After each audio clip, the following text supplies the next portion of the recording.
Bonjour ou rebonjour à tous si vous venez de ma précédente vidéo. Si vous n'êtes pas au courant, si vous êtes tombé ici un peu par hasard, donc cette vidéo va être consacrée à la deuxième partie de la création du nifleur, donc ça va être plutôt la peinture. Si vous voulez regarder plutôt la vidéo de la sculpture, je vous conseille de cliquer juste ici. Le lien sera aussi en barre d'infos, comme ça vous aurez les deux parties de la création. Donc aujourd'hui on va plutôt s'attaquer à la peinture, donc la peinture acrylique du nifleur. Je vous en dis pas plus et je vous laisse tout de suite sur le matériel. Pour peindre le modelage, il va bien sûr nous falloir de la peinture. Personnellement, j'utilise de l'acrylique. Vous pouvez aussi utiliser de la gouache, mais l'acrylique me paraît plus adapté. J'ai l'habitude d'utiliser que les trois couleurs primaires, en plus du noir et du blanc, mais vous pouvez aussi bien évidemment prendre des couleurs toutes faites si vous le préférez. Préparez ensuite plusieurs pinceaux de tailles différentes, dont un avec des poils épais si possible. Vous aurez encore besoin d'un verre d'eau pour rincer vos pinceaux entre différentes couleurs et de quelques feuilles de sopalin pour absorber l'eau des pinceaux après les avoir rincés. Pour le vernis, je suis pas un exemple, mais je me sers de gel 3D transparent mat pour bien sceller ma peinture. Ça marche, mais je vous conseille plutôt du vrai vernis, surtout si vous utilisez de la gouache. Pareil pour mon vernis brillant, que je remplace simplement par du vernis à ongles transparent. Vous aurez aussi besoin d'une petite palette de peinture ou un équivalent, de préférence en plastique ou en verre. Moi j'utilise une petite plaque de plexiglas. Et pour finir, n'oubliez pas de mettre de vieux habits, surtout si vous travaillez avec de l'acrylique, parce que ça ne part pas à l'eau sur les vêtements. Donc une fois que le modelage est entièrement sec, on peut commencer à peindre. Il faut attendre normalement 24 heures par centimètre, du coup moi ça a à peu près fait 6 jours de séchage. D'abord je m'occupe de la peinture de la fourrure avec du noir, que j'ai juste mélangé avec un petit peu de bleu. Pour cette étape, je vous conseille d'utiliser dans un premier temps un pinceau relativement large et ensuite d'utiliser des pinceaux de plus en plus fins pour les zones moins accessibles. Comme ça on évite de déborder sur le bec et les pattes. Faites attention de ne pas mettre une couche trop épaisse, sinon elle pourrait boucher les rainures des poils. J'ai d'abord peint le dessus de la sculpture, je l'ai laissé sécher quelques minutes et j'ai peint le dessous ensuite. Comme la sculpture a beaucoup d'endroits peu accessibles, si vous avez la même sculpture que moi, c'est très probable que vous vous retrouviez avec des petits débordements de peinture. Donc pas de panique, pour l'instant, une fois la peinture sèche, on s'attaque d'abord à la deuxième couche. Pendant que la deuxième couche sèche, je crée ma couleur de base pour le bec et les pattes en mélangeant du blanc, du jaune, un peu de rouge et un tout petit peu de noir. Vous pouvez aussi faire vos couleurs avec un petit couteau de peintre, j'ai juste pas retrouvé le mien avant de faire ma vidéo.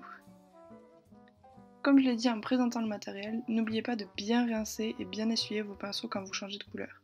Et ne laissez jamais de l'acrylique sécher sur vos pinceaux. Et si vous avez vu l'eau de mon verre devenir toute noire aussi, oui, vous avez raison, j'aurais totalement dû la changer après avoir nettoyé mes pinceaux et avant d'utiliser une couleur plus claire. Donc j'ai eu la flemme, mais en vrai je vous conseille vraiment de le faire, histoire de ne pas vous retrouver avec une peinture plus sombre ou plus grise que ce que vous auriez voulu. Une fois ma couleur faite, je peins donc le bec et les pattes, toujours en utilisant un pinceau moyen puis des pinceaux plus fins. La jonction entre le noir et le beige n'a pas besoin d'être esthétique pour le moment, mais c'est important qu'il n'y ait pas de zone non peinte entre les deux. Donc vous pouvez dépasser par-dessus la peinture noire sur un petit millimètre pour couvrir le tout. Faites aussi attention à ne pas boucher les deux petits trous du bec pendant la peinture. Une fois fini, on obtient quelque chose un peu comme ça. C'est maintenant qu'on va s'occuper de la liaison entre la peinture noire et la peinture beige. Donc on trempe légèrement notre pinceau à poil épais dans la peinture noire et on vient le frotter doucement sur la séparation des deux couleurs, du noir vers le beige et dans le sens de pouce des poils.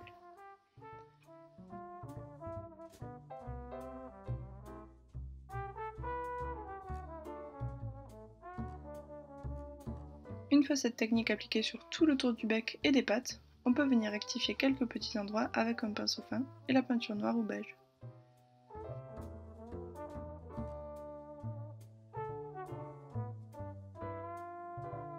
Après ces petites modifications, je refais un mélange de blanc, de rouge et de jaune, mais cette fois-ci avec un peu plus de rouge et moins de blanc. Donc pour de si petites sculptures, évitez toujours de sortir de trop grandes quantités de peinture, parce que l'acrylique sèche vite et vous risquez d'en perdre si vous mettez un peu de temps à peindre. Je me suis un peu emballée avec cette couleur et j'ai peint quasiment tout le bec. Je rectifierai ça plus tard, mais du coup je vous conseille de peindre que le tour des yeux, les côtés et le bout du bec. Pour dégrader mes couleurs, je tapote légèrement la jonction entre les deux couleurs pendant que la peinture était encore fraîche. Pour des couleurs similaires, ça suffit amplement. Je peins aussi rapidement les plis et les endroits qui captent moins la lumière sur les pattes, entre les doigts par exemple, pour ajouter de la dimension.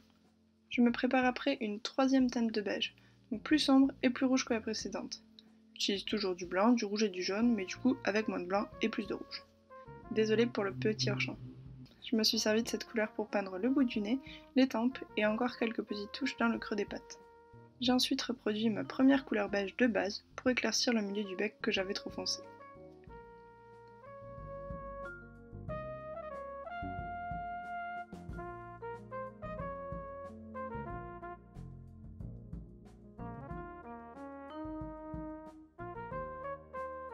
Je prends ensuite mon plus petit pinceau et de la peinture noire pour peindre les yeux.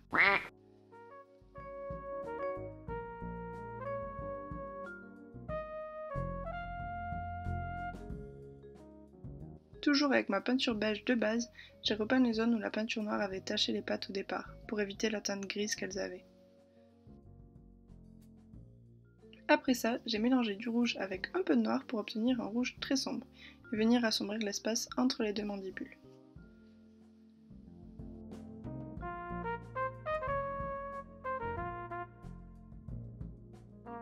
Puis j'ai réutilisé du beige rosé pour corriger les petits débordements.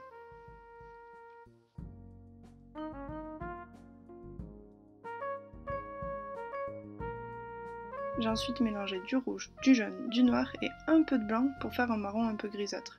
J'ai ensuite utilisé pour assombrir les griffes du nifleur et leur donner un effet un peu sale. Donc, si vous connaissez bien la créature, vous avez dû vous rendre compte que j'ai pas sculpté les griffes exactement comme dans le film. J'ai préféré les faire un peu plus épaisses pour qu'elles soient plus solides et aussi un peu plus longues. Bah, c'est pareil pour la couleur. J'ai choisi de lui colorer les pattes différemment parce qu'à mon avis, une créature qui vit sous terre devrait avoir les griffes assez sales. Je peins donc toutes les griffes en estampant la peinture au doigt et en essayant de ne pas faire un dégradé très fluide, pour garder cet effet de tache.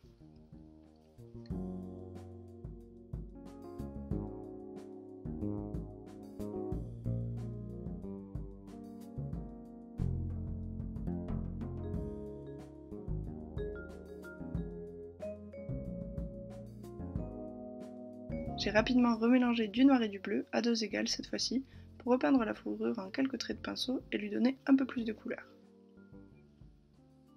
Après ça, j'ai réutilisé mon marron pour assombrir les tempes et faire un trait fin dans le pli de l'intérieur des pattes.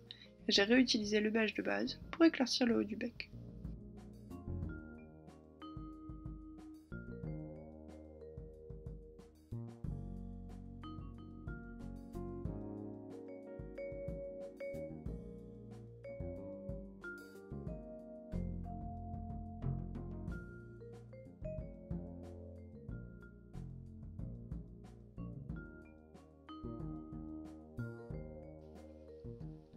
Et à ce stade, il ne reste plus qu'à vernir. Comme je vous l'avais dit en présentant le matériel, j'utilise du gel 3D transparent, mais je vous conseille quand même du vernis. En tout cas, si vous utilisez le gel 3D, ça peut faire un peu peur au début parce qu'on a l'impression que c'est pas du tout transparent, mais si vous avez bien choisi votre tube, vous inquiétez pas, en séchant, le gel n'est plus opaque. Comme pour la peinture, j'utilise d'abord des pinceaux moyens, puis des pinceaux fins. Je mets du gel partout sauf sur les yeux. Je laisse sécher le dessus, puis je fais le dessous. Comme pour l'acrylique, ne laissez pas le gel sécher sur vos pinceaux. Rincez-le tout de suite en vous assurant qu'il reste plus de matière dedans. J'utilise le vernis à ongles transparent pour vernir les yeux, et la création est finie!